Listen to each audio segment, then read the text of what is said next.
So, every year, with the exception of last year, and I don't know why I let that slip last year, but I like to share with you the story of the palm tree. And it is Palm Sunday, and so I can always figure out a way to integrate it into my talk.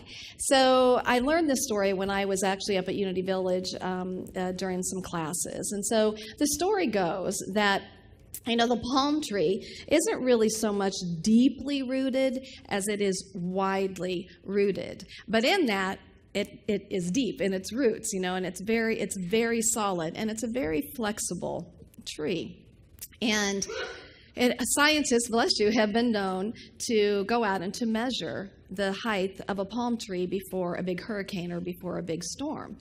And so what happens is, the storm starts to come up and the winds are kind of starting and the rains are kind of starting, and pretty soon, how many of us have seen pictures of the hurricanes on TV? Yeah?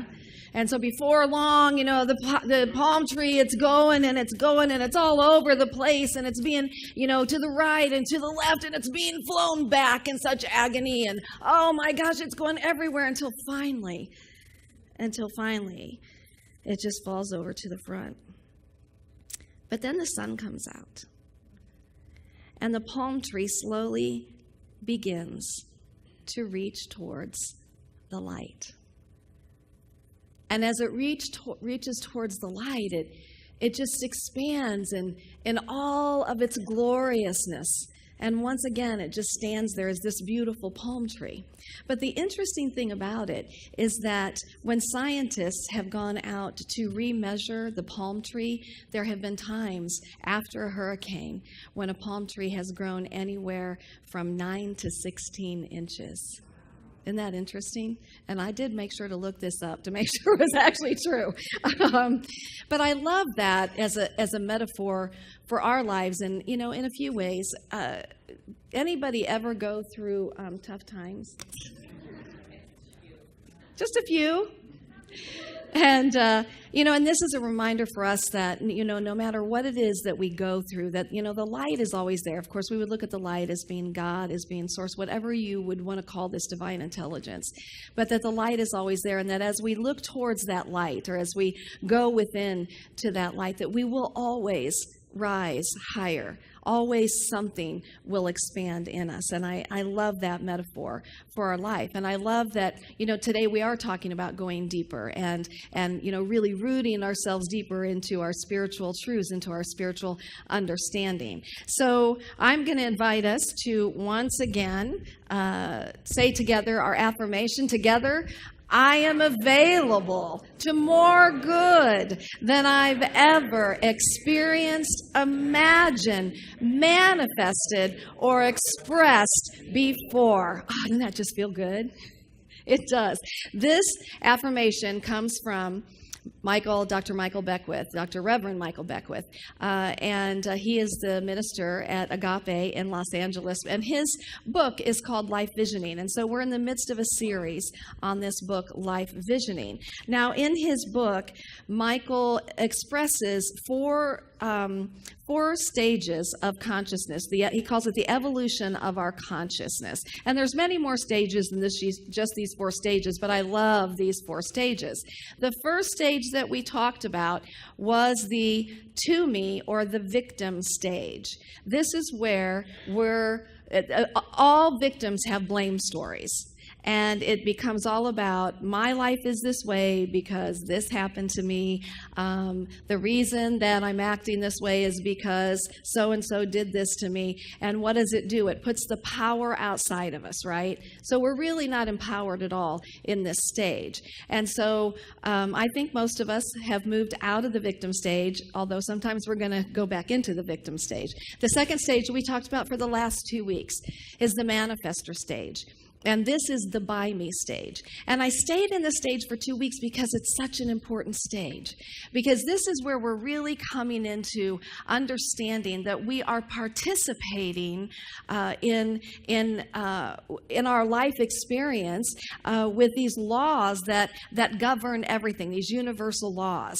And so that we're not bystanders in which there's a God that is making things happen to us, and that life is isn't just happening to us, but rather that we are participating with the divine intelligence, that we are co-creators. And so we talked about different things, different tools that we would use for that. And if you didn't get to hear that, I invite you to go to unityofspringfield.org. You can listen to it there, or you can pick up a copy in the bookstore. So this week we're going to be talking about the through me, or the channeler stage, and next week we'll culminate, and I love that it's culminating Easter Sunday, with the as me, and that is, I am not all that God is, but all that I am is God, and Jesus so purely represented that. So today, like I said, we are going through the through me stage. Now, remember that these are not linear. We go in and through and back through these stages all the time, and there's not a right, good, bad, or wrong, because I'm one to just always say, don't beat yourself up, always be in loving kindness to yourself, and as you move through this wonderful journey of life, as we discover more and more of our true self.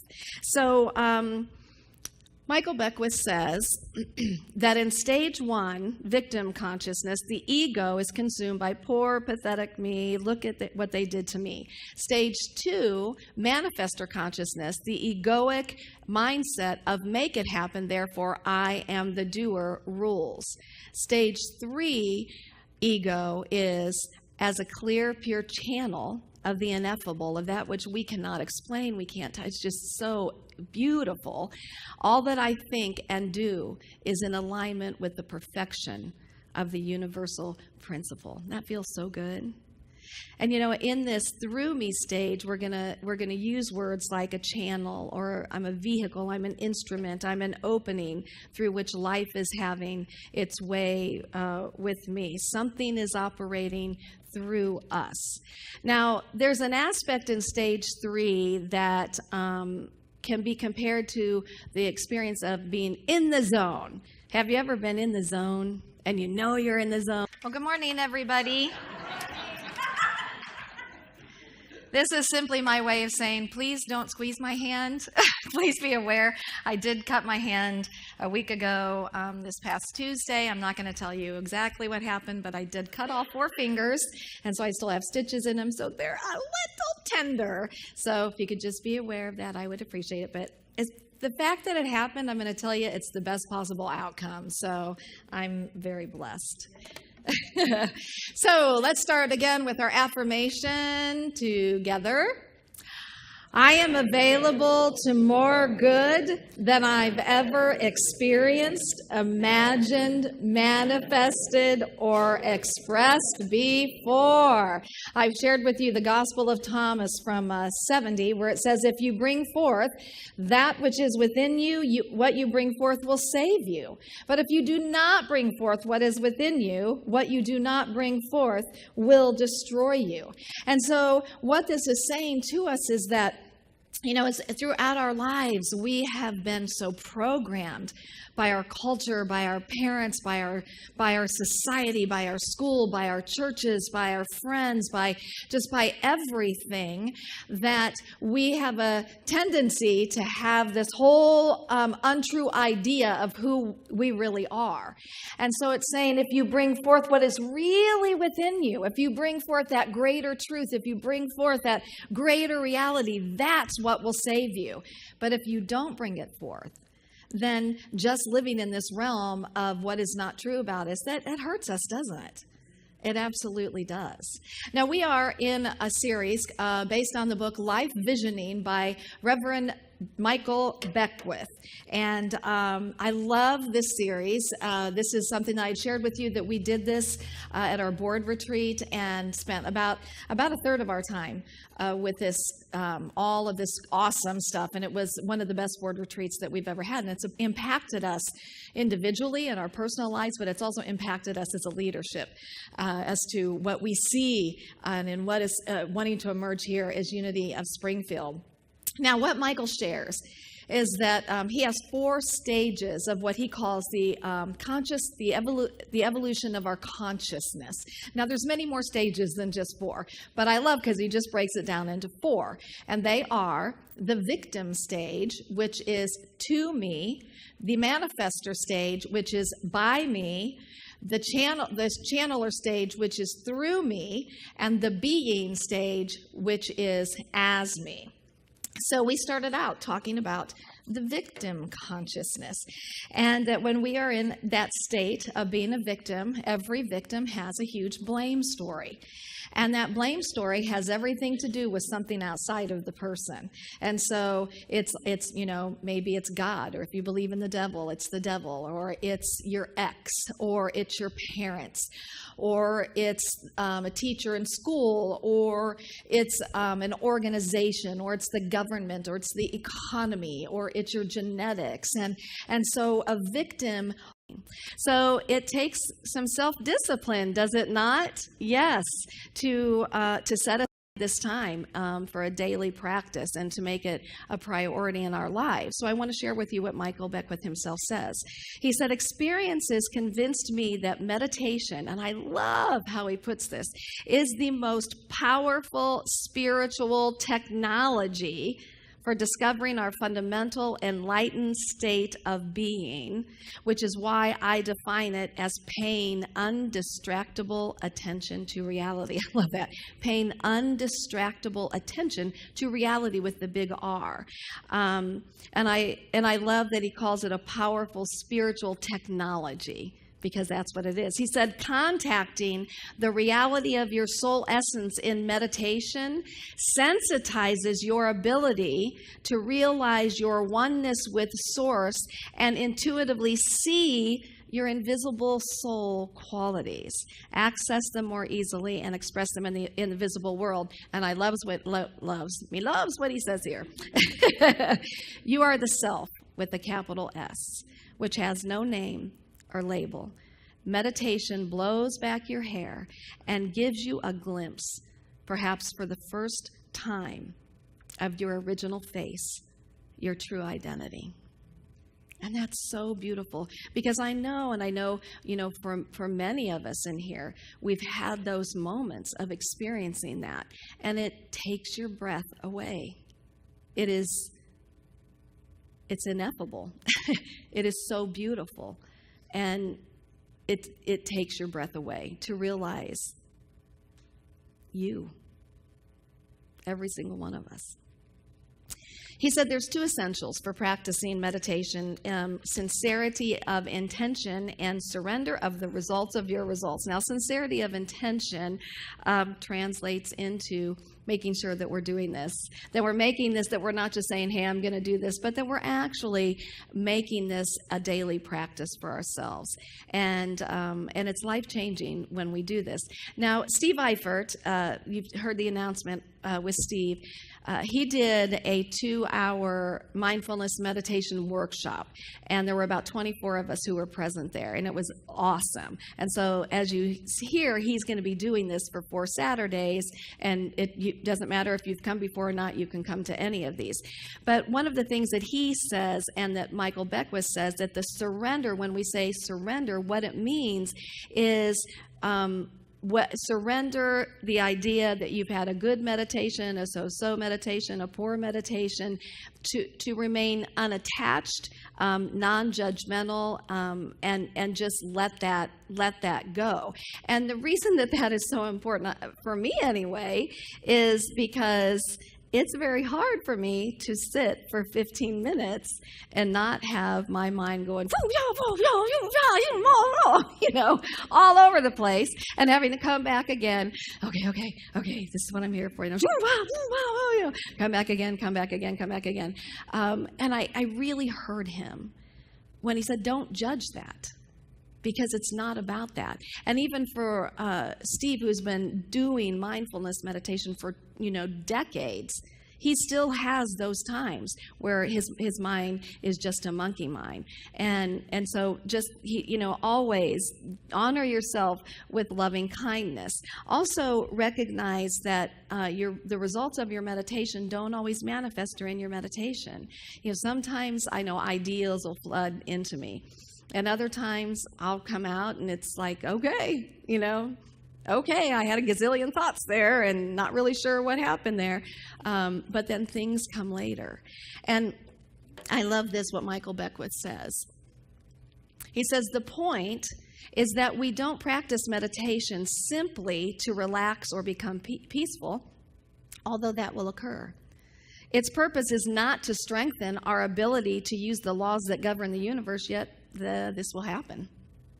We also learn how to more patient and skillfully weather challenging times, but neither is that meditation's goal. The ultimate purpose of meditation is to awaken our inherently enlightened consciousness. You don't create enlightened consciousness. You find what already is and always has been there, just waiting to be discovered within you. Yeah, isn't that beautiful? It's beautiful. So in this particular meditation that I'm going to talk about today, it really is for the purpose of just being, and what, like what he says, paying indistractable attention to reality with the big R. So there are various kinds of meditation. The one I'm going to talk about today comes directly from Michael Beckwith's book, and it's called the Shamatha meditation, which is a Buddhist-style meditation. Shamatha means mindfulness, and the Sanskrit word means peacefully abiding. That just feel good. Peacefully abiding. How many of us could use more of the peacefully abiding moments? Yeah. Because everybody's hand up here? Yes. The Buddha understood that whether we wanted to, be active in the secular world or, be in that spiritual world, that we need a mind that is workable, and that the shamatha, or mindfulness meditation, is how we make this mind more stable and more useful. So I'm going to give you the steps. I loved it because somebody had mentioned in our workshop, that we talk about meditation, but we don't often teach it. And so we're going to learn it today. So the first thing is sit comfortably on a cushion or on a chair. And the idea here is that you want your back straight. You want your back erect, but don't strain it or don't overarch your back. If you're sitting on the floor with a meditation cushion, just make sure that your knees are lower than your hips. And what really helps, and you see how she has come to the front of the chair. If you're sitting in a chair, it really helps to come to the front of the chair, place both your feet on the floor, and then sit with good posture. He had us just take and push against our head. Just try that. Push against your forehead, and it kind of helps align your head. And then he just had us go like this a couple times, and that just really helped too with alignment. So this is like you're saying, I'm here. This is my sacred time right now, and I'm starting this at this moment. This is my sacred time. The second thing is, if you wish, close your eyes. Now, if you're a person who has a tendency to fall asleep, anybody? Yeah. That's why sitting this way will help keep you awake. But then you can gaze, open your eyes, but lower them and gaze. And it doesn't have to be a particular spot, but just kind of, have your gaze lowered in front of you. Number 3, after settling into your posture. Now, this is where we do the breathing. And again, this is the shamatha. There's many, many, many others, but I'm going to share with you what Steve shared and also what Michael Beckwith did. So the idea when you breathe is that you want to take the breath in, fill your chest, and fill your stomach, okay? The way that he had us do this to begin with, and you do this 3 or 4 times, is to put your finger on one side of your nose, breathe in, fill, and when you breathe out, literally feel that you're bringing your belly back in, okay? And then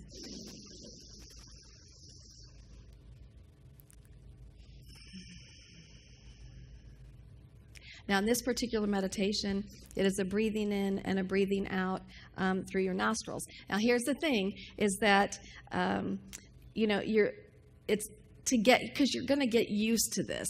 But our tendency when we're first starting is we're going to be so concerned about making sure this breath is coming in and we're extending and we're breathing out that can, end up taking your attention away. Again, do this 3 or 4 times and then allow yourself to move into more of a regular breathing.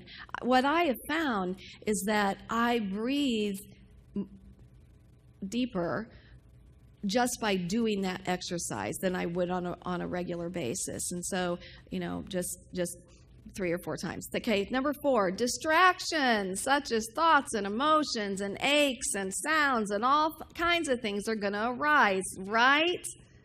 Yes, I know that honestly my mind ping-pongs all around because usually ideas come. And so then I'm like, I'm over here and I'm in the manifestor room and I'm trying to figure out all the things about this idea. And so what he says is, first of all, don't become annoyed with yourself. Don't become annoyed with yourself. Don't get frustrated. Simply, when you realize it, just say something like thinking. For me, what is helping me is to say, I am paying undistractable attention to reality.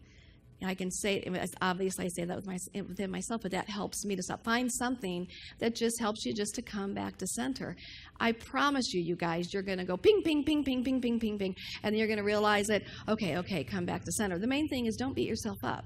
Just be gentle with yourself. Just be gentle and loving with yourself in this. Number 5, if at some point you hit this moment where it is, that you have just come into alignment with something greater, allow yourself just to be there.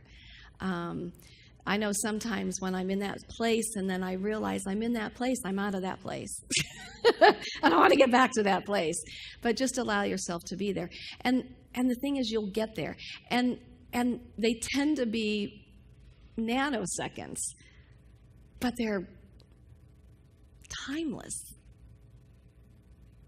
And they're amazing.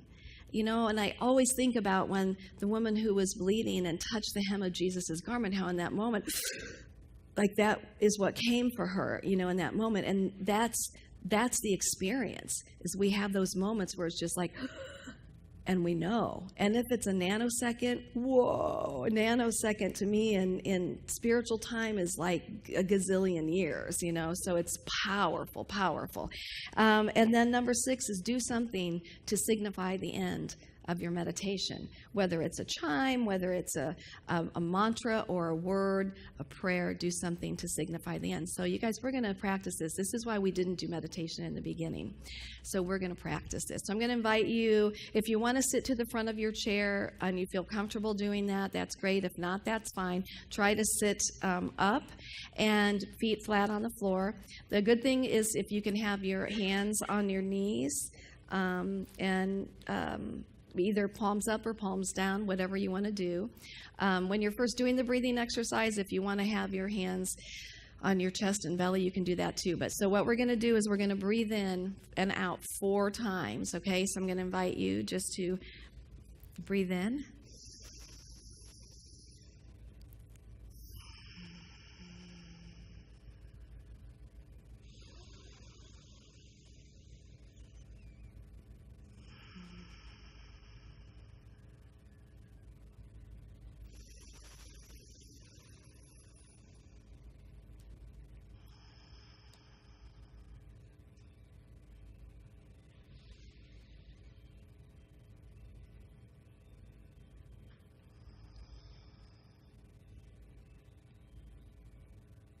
And I'm going to invite you just to be in deep listening.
Just listening.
And just take in one more deep breath. And just bring yourself back. And that was about 4 minutes. So you'll be amazed at how quick the time goes. You'll be amazed at how, we've talked before about how this affects your physical body, but you're going to be amazed at how it affects your life. I mean, it just, to me, it's creating the way, the space, if you will, for all potentials and possibilities to be received. It's phenomenal. And with time doing this, you're gonna get to the point when you don't want to not do it because it feels so good. So I do want to say again that Steve will be hosting his. And he'll be doing it this Saturday. Next week is Easter. We're going to be talking about the as me, and part of that. So on Saturday for Soulful Saturday, we're actually going to be doing the visioning process that Michael Beckwith does. This is what we did as a board at our retreat. It was phenomenal. It was life-changing for us. And so if you want to go to the mindfulness meditation till 10:30, just come right on over here. And I'll make sure that we don't start until about 10:35 or 10:40 with the meditation part itself. I'll be doing some review. But powerful, life-changing things for us. So let's one more time share our affirmation together.